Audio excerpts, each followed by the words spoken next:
আসসালামু আলাইকুম রহমতুল্লাহি ওয়া আমি মোহাম্মদ শফিউল আজম। হজরত শেখ সাদী রহমতুল্লাহ আলাইহির গুলিস্তা ও বুস্তা বাংলা অনুবাদ পাঠ করার জন্য নিয়েছি। বইটি নিয়েছিলাম কত সালে আমার লেখা থাকে 12/1/2012, 12 বছর আগে, মানে 24-25 13-14 বছর আগে কিনেছিলাম। তখন কিছু পড়েছিলাম, আর বইটা পড়া হয়নি, মাঝে মাঝে পড়েছি। গুলিস্তা ও বুস্তার কথা আমার মনে পড়ে গেল। হঠাৎ বুক সেলফের দিকে নজর গেল, তখন নিলাম। ফার্সি শের সহ অনুবাদ করেছেন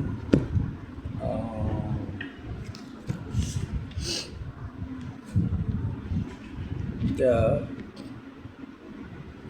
এই যে এখানে আছে মোহাম্মদ আবু জাফর মিনা বুক হাউস, বাংলা বাজার, প্রকাশক কর্তৃক সর্বক্ষেত্রে সমর্থিত। প্রথম প্রকাশ 2005, দ্বিতীয় মুদ্রণ 2009। আর আমি কিনেছিলাম হচ্ছে 12/1/2012 সালে। আর এখানে হচ্ছে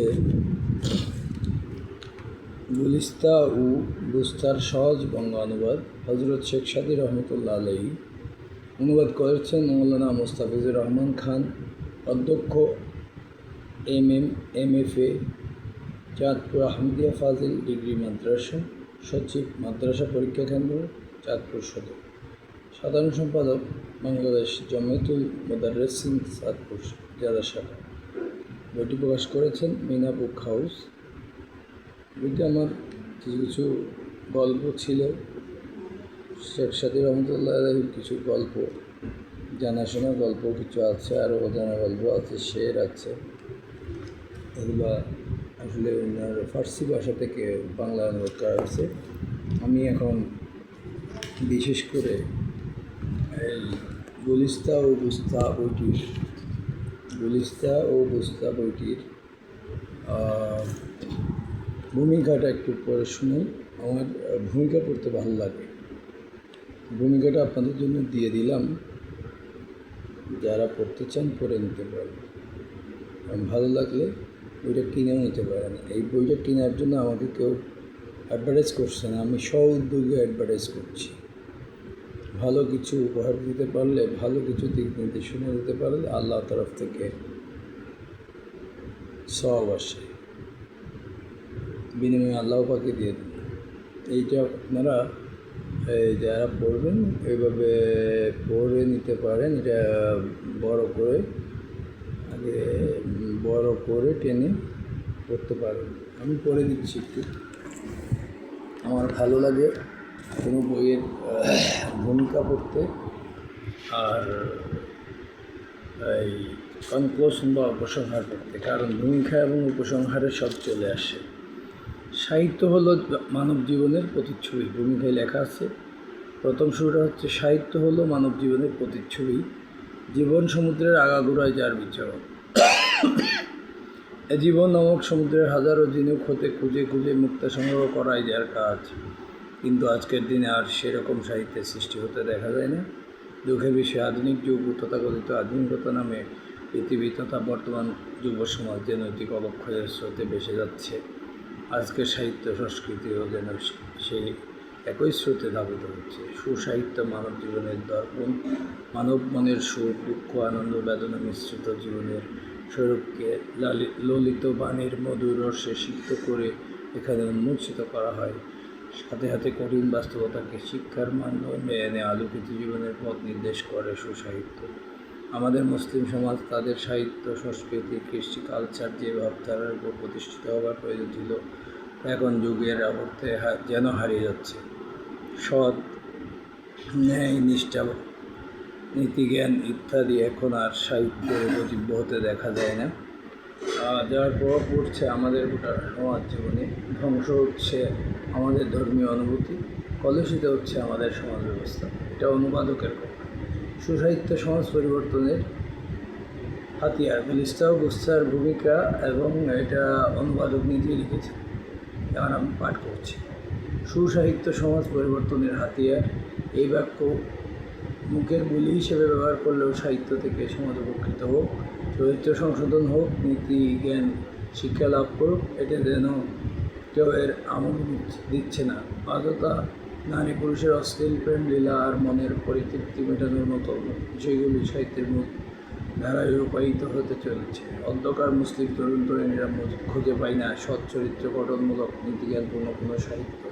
সেই যুগ শ্রেষ্ঠ মুসলিম মনীষীদের জীবন কাহিনী, তাদের নীতিবাক্য, এইসবের অভাবে তাদের মন মানসিকতার বিকৃতি ঘটছে, হারিয়ে যাচ্ছে নিজেদের পুত পবিত্র চারিত্রিক বৈশিষ্ট্যসমূহ। তাদের কোনো হাতে যদি তুলে দেওয়া হতো, তাদের কোথায় করছিলাম কোথায় হ্যাঁ তাদের এখানে এখানে এখানে তাদের আমি যদি এই তাদের কোমল হাতে যদি তুলে দেওয়া হতো মুসলিম ইতিহাস ঐতিহ্যে পরিপূর্ণ সেই সুসাহিত্যিক শেখ সাদী, মৌলানা রুমি, হাফিজ ও আল্লামা ইকবালের ন্যায় কবি সাহিত্যিকদের লেখা, তবে তা তাদের মন মানসিকতার উপর কিছু না কিছু রেখাপাত করত। তারা নিজেদের জীবনধারাকে ইসলামের স্বর্ণোজ্জ্বল গতিধারায় সজ্জিত করতে পারত। কিন্তু বড়ই পরিতাপের বিষয়, যুব তরুণ সমাজ, সাহিত্য সমাজ আজ সেই সুযোগ সুবিধা হতে বঞ্চিত। তারা বঞ্চিত হচ্ছে সাহিত্য থেকে মুক্তা খুঁজে বের করতে। বর্তমান যুব সমাজ বই পড়ে মুক্তা আনতে গিয়ে পচা ঝিনুকের ভাঙা টুকরা নিয়ে আসে, যা তাকে উপকারের পরিবর্তে অপকার ছাড়া আর কিছুই দেয় না। শিক্ষার স্থলে কতগুলো কুশিক্ষায় তাদের মগজপূর্ণ হয়।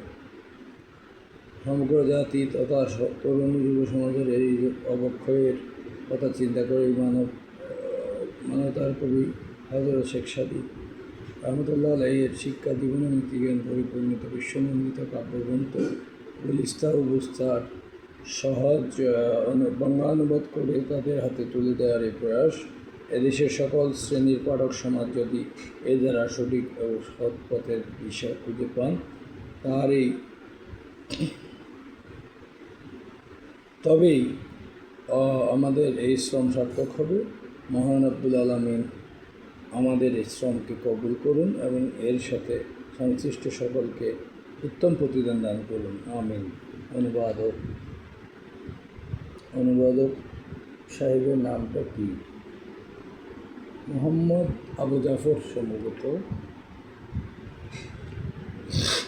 এখন আমি এখানে এই শেখ সাদী রহমতুল্লাহ আলাইহির জীবনী সংক্ষেপে লেখা আছে। শেখ সাদী রহমতুল্লাহ আলাইহির জীবনী সংক্ষেপে লেখা আছে। হযরত শেখ সাদী রহমতুল্লাহ আলাইহি জীবনী।